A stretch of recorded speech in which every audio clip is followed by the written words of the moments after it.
The first time anyone heard her name in nearly a century, the wind was dragging through the Appalachian pines like something wounded.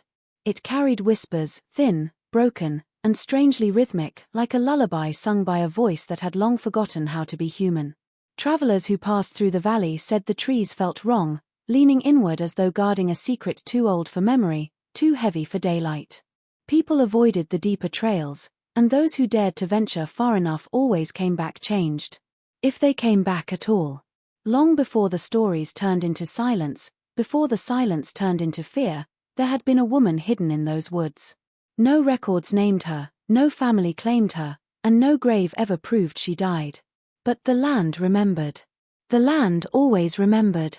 Her children were said to roam the tree lines at dusk, pale shapes in the corners of vision, never approaching, never retreating, only watching with eyes that gleamed like wet coal. Every so often, an outsider would go missing. Hunters. Hikers.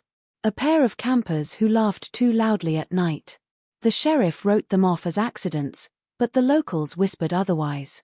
They said the matriarch still walked the valley, towering and gaunt, her limbs too long, her shadow too steady. They said she gathered people the way other mothers gathered children. They said she was building something. And when the first notebook surfaced, mud-soaked, claw-marked, and filled with frantic sketches of a hollow-eyed woman, the valley finally exhaled the truth it had been holding for generations. The disappearance of the first survey team became the quiet spark that ignited every fear the mountain had tried to bury. They were a group of trained professionals, cartographers, environmental techs, and a federal observer sent into the deepest recess of the Appalachian Valley to map land that no one had touched in decades. They set off in early autumn, carrying radios, flare kits, and detailed schedules, but the forest seemed to swallow their presence almost immediately. Locals who lived near the trailhead later recalled that the air felt unusually still the morning they entered, as if the valley itself was paying attention. For 3 days, the team sent regular updates, soil readings, unusual thermal spots, missing wildlife patterns. Their final transmission was nothing more than a burst of static followed by a faint sound almost like a woman humming through a broken throat. When they didn't return by the 6th day, rescue teams were dispatched. The woods were combed with search dogs and helicopters, but the forest felt dense in a way searchers couldn't explain. Trees seemed older, closer, their trunks twisted as if they had been grown to confuse intruders. There were no footprints, no equipment trails, no signs of campfires. It was as though the team had never entered at all. But deep in a cluster of blackened pines, searchers found a single object, a notebook belonging to the youngest member of the survey group. It was waterlogged, pages warped, edges torn, yet the drawings inside were unmistakably fresh. Page after page showed the same figure, a towering woman with an elongated spine, a face swallowed by shadow, and eyes that appeared hollow but somehow watching. Some sketches were frantic, strokes heavy and jagged, as though the artist had drawn while shaking. Others were disturbingly calm, with the figure standing in trees rendered in meticulous detail, as if she had simply been waiting.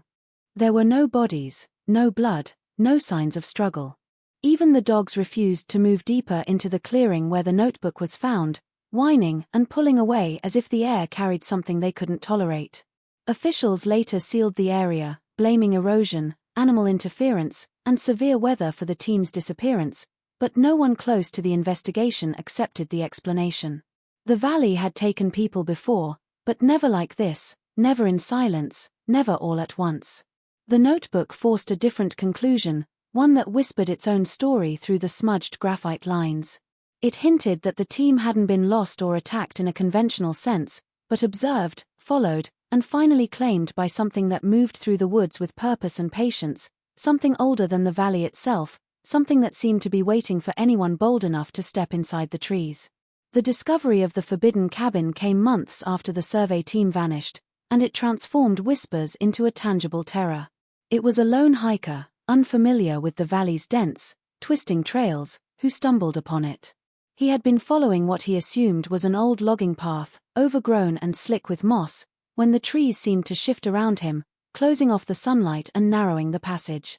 Then, unexpectedly, the cabin emerged, small, squat, and seemingly older than any structure in the surrounding mountains.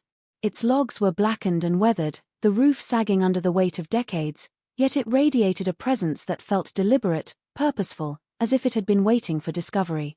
The air around it was thick and heavy, carrying the faint metallic tang of iron and something sweeter, almost decayed but not entirely unpleasant, like a memory rotting into nostalgia. At first glance, it appeared abandoned.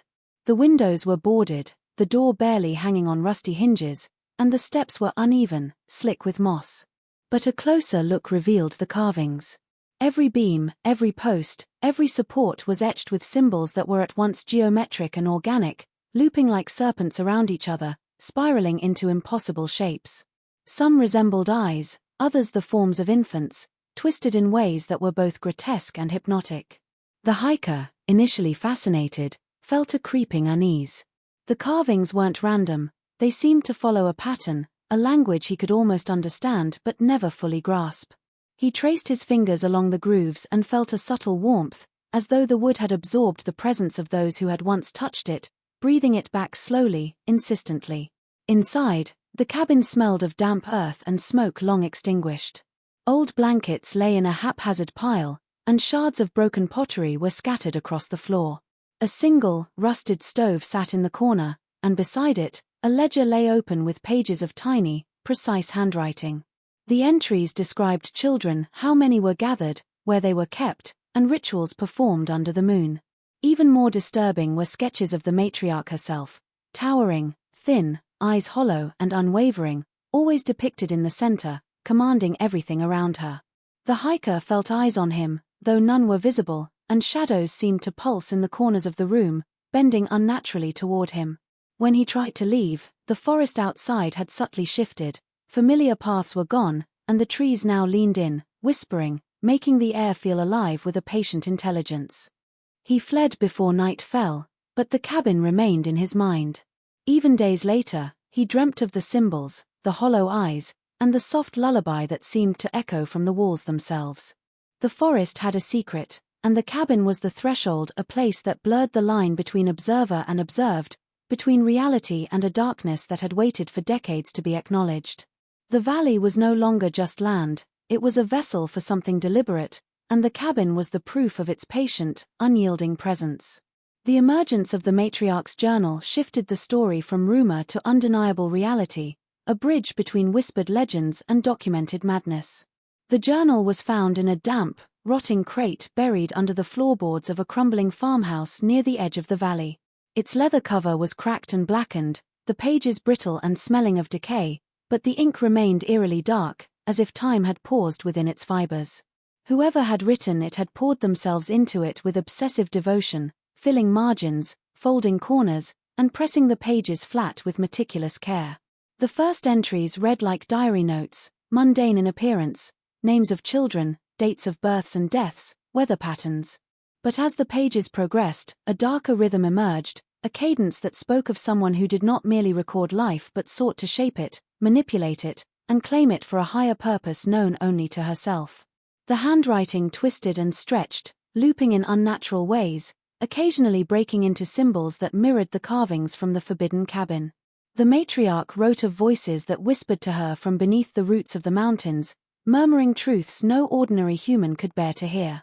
She described her children not as offspring but as instruments, vessels chosen to fulfill prophecies whispered by unseen forces, creatures older than the valleys themselves.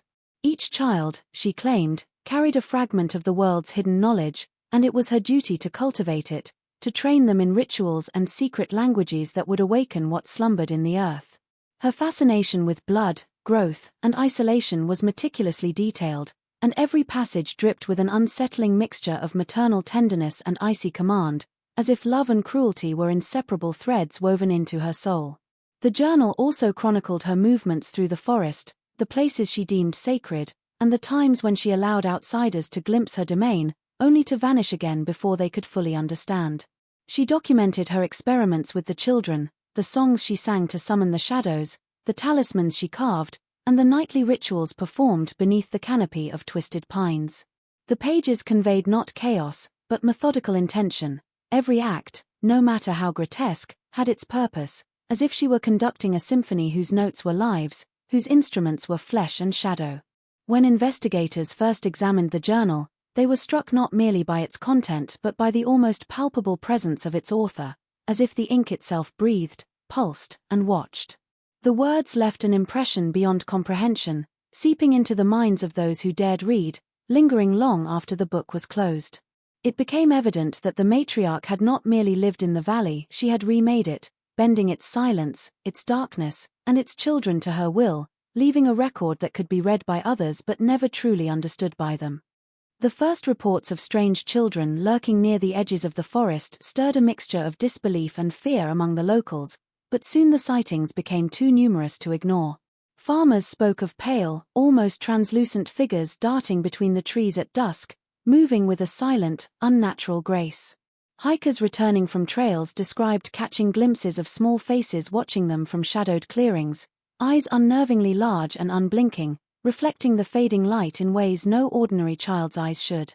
Sometimes the figures would vanish entirely when approached, leaving no footprints, no broken branches, no hint that anyone had been there at all. The most unsettling aspect was the stillness of the forest around them. Even the wind seemed to hold its breath as the children appeared, as though the very air were aware of their presence and complicit in their concealment. The locals began to piece together a pattern. The children appeared most often near areas tied to the valley's older, more sinister stories: abandoned cabins, rock formations carved with symbols, and groves where no one dared hunt or camp. They were rarely seen in groups larger than 3, and each encounter seemed fleeting yet deliberate, as if they were conducting some unseen ritual or acting under precise instruction. The way they moved suggested intelligence far beyond their apparent age, and their silence was absolute except for the occasional whisper that seemed carried on the wind, impossible to trace to a single voice. Those who claimed to have heard the whispers described them as fragments of words, repeated in a tone both coaxing and threatening, like a lullaby meant to lure someone into the forest's depths. Parents warned their children to stay near home, and some began locking doors early, afraid that these pale, spectral figures could slip inside unnoticed. Yet those who observed them more closely noticed another disturbing detail: the children's features were strangely similar. Their hair ranged from dark and glossy to pale and wispy, but their eyes always carried the same hollow, unyielding intensity. The resemblance to each other was so striking that it suggested a shared lineage, though no one could trace their origins. It was as if the valley had spawned them, a product of the same unseen hand that had shaped the matriarch's domain. Over time, the sightings grew bolder. Travelers reported glimpses not just at the edges of the trees but along the roads, pausing to stare with expressions that seemed to weigh the observer's soul. Some who ventured too close claimed to feel an invisible pressure, a suffocating sense of being measured and judged. The children were always gone before anyone could touch them, leaving behind an echo of something older and darker, a reminder that the valley was no longer a simple wilderness, but a place where the rules of life and nature bent to the will of an intelligence that remained unseen, patient, and terrifyingly watchful.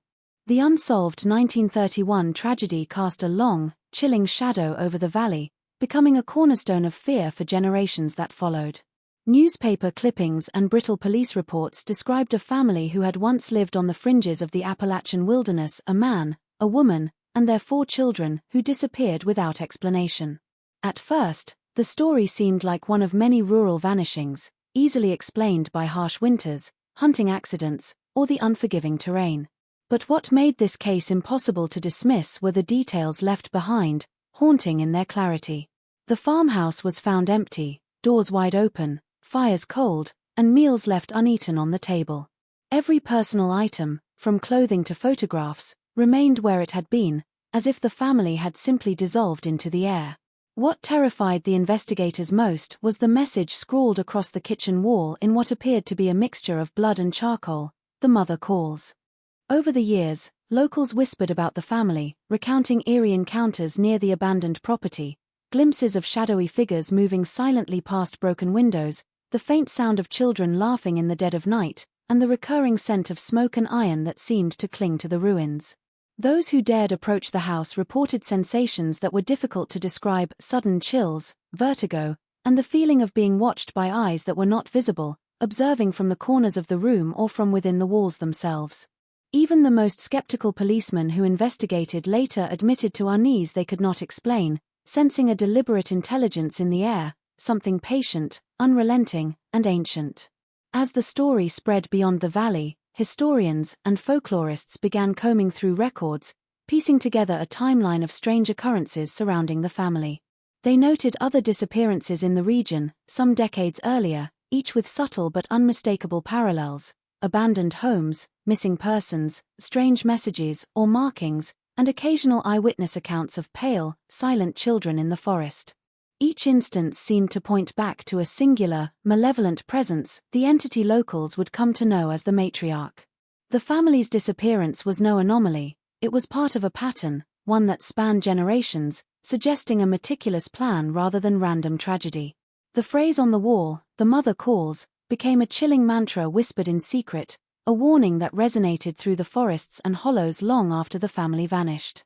It implied not only the existence of a figure whose influence extended beyond mortality but also the inevitability of her return, and of those drawn into her orbit.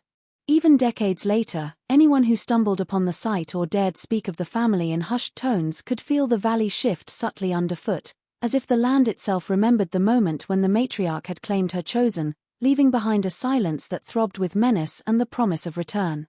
The emergence of audio evidence brought a new, almost unbearable dimension to the valley's growing legend, transforming fear into something tangible that could be recorded, replayed, and analyzed.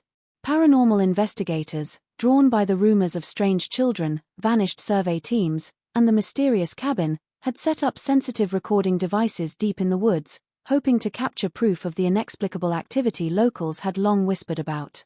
For nights, their devices picked up little more than the sounds of wind through the trees, distant animal calls, and the occasional creak of old timber. Then, without warning, the recorders captured something that defied all logic: a voice, distorted yet hauntingly melodic, singing a lullaby in a dialect that no living human seemed to recognize. The tune was slow, deliberate, and hypnotic, carrying a rhythm that resonated with the very soil and roots beneath the forest floor. It was a voice simultaneously comforting and terrifying, wrapping around the listener like silk while dripping with a weight that pressed against the chest. The investigators played the recordings over and over, each playback revealing layers previously unnoticed. Between the words of the lullaby, there were soft exhalations, almost breaths of wind, that seemed to react to the listener's own movements. Sometimes the pitch shifted in ways unnatural to a human vocal range, rising and falling as though the voice were stretching across space rather than singing from a fixed point. Analysis could not account for the source. Microphones recorded nothing outside a radius of 20 feet, yet the sound seemed omnipresent, filling the forest like a living, breathing entity. Spectrograms revealed faint patterns resembling symbols similar to those carved into the cabin, suggesting a connection between the matriarch's rituals and the lullaby itself. The recordings implied that the valley had memory, and that the voice was more than human. It was the echo of something older, something deliberate, echoing across time and space to maintain its influence. Locals who listened to the recordings reported an overwhelming sense of unease, often waking in the middle of the night to see shadows at the edges of their vision or to hear the faintest echo of the lullaby drifting through their homes. Dogs barked at empty corners, and children became unusually quiet, almost alert to sounds beyond comprehension. Scholars and linguists attempted to decipher the dialect, finding fragments resembling a blend of archaic Appalachian speech and tonal patterns that suggested ritualistic chanting rather than everyday conversation. Nothing living spoke it anymore, yet it carried the authority and intent of a being accustomed to command. The lullaby became a haunting signature of the matriarch herself, a voice that could bridge generations and summon what remained hidden in the valley. Every note hinted at her presence, and every distortion suggested a consciousness moving just beyond perception, observing, listening, and patiently waiting for those who dared step too far into the shadowed heart of the forest, where the mountain held its secrets and the mother still sang. The tracing of the bloodline revealed a chilling continuity, one that transformed local legends into an unsettling genealogical reality. Researchers, initially drawn by the valley's history of disappearances and strange sightings, began cross-referencing missing persons records, census data, and family histories spanning nearly a century. At first, the pattern seemed coincidental, isolated cases of vanishing families, lost children, and abandoned homesteads. But as DNA samples and genealogical charts were analyzed, the connections became undeniable. A single matriarchal line threaded through decades of disappearances, linking children and adults who had vanished, reappeared, or simply drifted from the valley with inexplicable behavioral changes.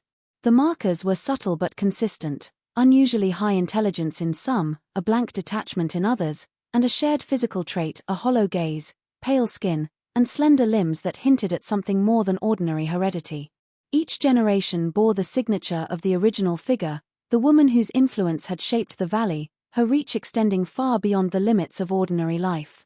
Geneticists and historians alike were astonished by the persistence of these markers, some of which suggested isolation so severe it bordered on unnatural. Children of the bloodline often showed signs of advanced cognition or strange adaptability at ages when others would barely speak, and their behaviors hinted at knowledge and instincts learned outside the conventional world. Families who tried to leave the valley reported a compulsion, a subtle tug toward the forest, toward the places tied to the matriarch's past. Even when relocated, descendants sometimes disappeared again, leaving behind little more than an echo of the hollow-eyed stare described in the journal and cabin sketches. The evidence suggested not only heredity but a form of inheritance that extended beyond biology, as if the matriarch had encoded something into her progeny that transcended normal human experience. Beyond the scientific findings, the genealogical investigation revealed a disturbing social pattern. Communities in and around the valley had long been aware, even if silently, of the bloodline's presence. Families whispered of children who behaved strangely, adults who seemed to age unnaturally slowly, and those who carried an aura of quiet command. Even law enforcement files contained subtle references to the same faces reappearing over decades, sometimes listed under different names, sometimes simply marked as unidentified. The repetition was almost ritualistic, as though the valley itself ensured continuity, carefully preserving the matriarch's influence through generations. As more DNA and family histories were analyzed, it became clear that the matriarch's legacy was not confined to a single era or a single household. It was living, active, and deliberately maintained. The bloodline was proof that the valley's darkness was no accident, that the horrors whispered in old journals and carvings had tangible roots, and that the mother's reach, like the trees, the rocks, and the shadows themselves, was patient, deliberate, and enduring. The sudden reappearance of the eldest son of the matriarch sent shockwaves through the valley, transforming fear into an immediate, palpable dread. He was not like other men. His presence seemed to bend the air around him, slow time, and unsettle those who dared meet his gaze. Locals first reported glimpses of him standing silently along forest roads, unnervingly tall and thin, with an almost skeletal grace. His eyes, dark and hollow, held a strange timelessness, a sense that he had lived through decades yet aged little, as though the valley itself had preserved him. Travelers who passed him described an overwhelming sensation of being measured, of having their very essence scanned and catalogued by a mind that was both intelligent and alien. He said nothing, yet his silence carried authority, a weight that commanded attention and respect while simultaneously invoking fear. Those who attempted to approach him felt an invisible barrier, a pressure in the chest, an inexplicable nausea that forced retreat. Even animals reacted violently to his presence. Dogs barked incessantly, birds scattered in frantic flocks, and deer froze mid-step, staring in fixed terror. Stories circulated that he would sometimes appear at the edge of a clearing, then vanish entirely when anyone tried to draw closer, as if he could slip between the physical and the ethereal at will. Unlike ordinary humans, his movements were precise, deliberate, and unnaturally smooth, almost predatory, yet always patient. There was no haste, only the careful observation of everything around him, a predator observing not for food but for influence. Investigators who attempted to engage him with questions reported experiences bordering on hallucination. Time seemed to stretch and compress, shadows elongated and twisted unnaturally, and the forest itself appeared to lean inward, reacting to his presence. He carried no identification, no proof of age, and no explanation for his return. Yet through whispered accounts and subtle interactions, it became clear that he was one of the original children, untouched by the decades that had passed and entirely loyal to the unseen force of the matriarch. The valley seemed to recognize him, the trees bending slightly as he walked, leaves rustling in a rhythm that matched a heartbeat only he could feel. His appearance coincided with an increase in strange phenomena throughout the surrounding forests. Children of the valley, long rumored to be connected to the matriarch's bloodline, became bolder in their sightings, moving closer to homes and roads, as if emboldened by the return of their oldest kin. Local animals vanished inexplicably, and sounds, footsteps, whispers, faint lullabies echoed in the night with a clarity that had been absent for decades.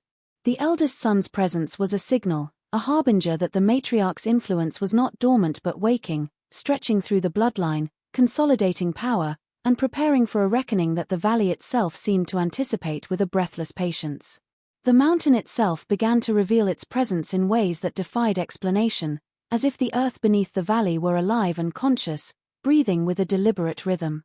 Locals first noticed subtle tremors, almost imperceptible at first, shaking the forest floor late at night when the valley seemed empty and still. The sounds were hollow, low, and resonant, echoing through caves and crevices, carrying a sense of weight and patience. Stones along the trails shifted slightly between visits, leaves were found pressed into unnatural patterns, and animal behavior grew erratic. Deer vanished from the most familiar paths, birds refused to settle in the usual groves, and even insects appeared in strange, unnatural congregations. Those who ventured deep into the woods reported hearing the very soil moan and sigh beneath their feet, a subtle vibration that seemed almost sentient, like the land itself was breathing in measured, deliberate pulses. Cracks began appearing along rocky outcrops, some wide enough to peer into shadows that seemed to extend far deeper than the surface would allow. From these fissures came faint exhalations of warm, fetid air, carrying scents of iron, decay, and something unplaceable, an aroma that seemed to resonate with the valley's history of disappearances and whispered horrors. It was as if the mountain exhaled in response to the presence of humans, assessing, marking, and cataloguing intrusions. Occasionally, distant hollows would reverberate with sounds like faint footsteps or a soft, unintelligible chanting, amplifying the impression that the valley was alive with awareness and intent. Even the wind seemed to act under its own volition, slipping along paths that defied expectation, bending the branches of trees to obscure clearings or expose hidden spaces, always moving with purpose rather than randomness. Those most sensitive to the forest's shifts reported feelings of being observed, not by animals, not by people, but by something vast, patient, and deliberate. Hikers felt a pressure against their chests, an almost imperceptible pull guiding them toward certain areas and away from others. The temperature seemed to fluctuate unnaturally, warm in one moment, frigid in the next, as if the mountain itself manipulated the environment to unsettle intruders. Over time, these occurrences grew more pronounced, the tremors increased in intensity, hollow sounds echoed more clearly, and the exhalations of the earth became stronger, carrying whispers too faint to fully decipher but unmistakably deliberate. This subtle, creeping awareness suggested that the valley was more than a landscape. It was a vessel for the matriarch's influence, a conduit for forces older than memory, anchored to the bloodline she had created. The mountain was not passive, nor was it merely a backdrop for her children's deeds. It had become an active participant, responding to the presence of those who entered, reacting to fear and curiosity alike, and preparing the stage for whatever would emerge next. Every tremor, every hollow moan, every breath exhaled from the cracks was a reminder that the valley was awake, and that the land itself remembered the mother's claim on her bloodline and her dominion. The revelation that the mother had returned shattered whatever fragile sense of understanding the valley's few observers had clung to, replacing it with a terror that was both immediate and ineffable. Rumors that had lingered for generations, the vanishings, the hollow-eyed children, the strange tremors, and the whispers through the trees, coalesced into a single, undeniable truth. The matriarch was not merely a figure of folklore or madness, but an entity of deliberate, ancient power. Her presence was felt before it was seen, a shift in the air that carried weight, as though the forest itself leaned in to acknowledge her arrival. Those who ventured too close spoke of an overwhelming awareness, a sensation of being measured, categorized, and found wanting by something that moved with intent far beyond human comprehension. Shadows stretched unnaturally, and the wind carried faint echoes of lullabies, notes that seemed to ripple through time and space, warning, tempting, and commanding all at once. The children of her bloodline, pale and silent, seemed to awaken in response. Those who had once skulked at the forest edges now ventured nearer to human settlements, their movements deliberate, coordinated, and impossible to mistake for ordinary. Animals reacted violently to her presence, fleeing from trails and clearings as though anticipating some unspeakable act. Even the valley itself appeared complicit. Tremors intensified, cracks in the earth widened subtly, and warm, fetid exhalations emerged from fissures in the rock as if the mountain were breathing in tandem with her return. The patterns were not random, but purposeful, a coordinated demonstration of dominance that reached beyond the realm of biology or physics into something older, more patient, and meticulously aware. Eyewitness accounts described glimpses of the mother herself, a towering figure, impossibly thin, with limbs too long and movements precise, almost unnatural. Her eyes, deep hollows that seemed to contain both darkness and history, surveyed the valley with intent, and her gaze alone could silence animals, humans, and even the whispering wind. There was no malice in the conventional sense, only a methodical patience, a deliberate orchestration of life and environment to maintain her dominion. Each child she had cultivated over decades, each tremor in the earth, each exhalation from the mountain, all were extensions of her will, instruments in a symphony she alone conducted. The valley had become more than a forest, it was a living extension of her influence, a mechanism for her power, and a stage for the fulfillment of the bloodline's purpose. Those who had studied her journal, traced the lineage, and documented the phenomena realized that what had once seemed like coincidence or legend was, in fact, inevitability. The mother's return was not a fleeting occurrence but a culmination, a deliberate awakening of all she had set in motion. Every sighting, tremor, whisper, and shadow confirmed it. The matriarch was no longer a memory or a myth. She had returned, and with her came the certainty that the valley, her children, and everything rooted in that cursed soil were under her unyielding dominion, poised for whatever purpose she had always intended.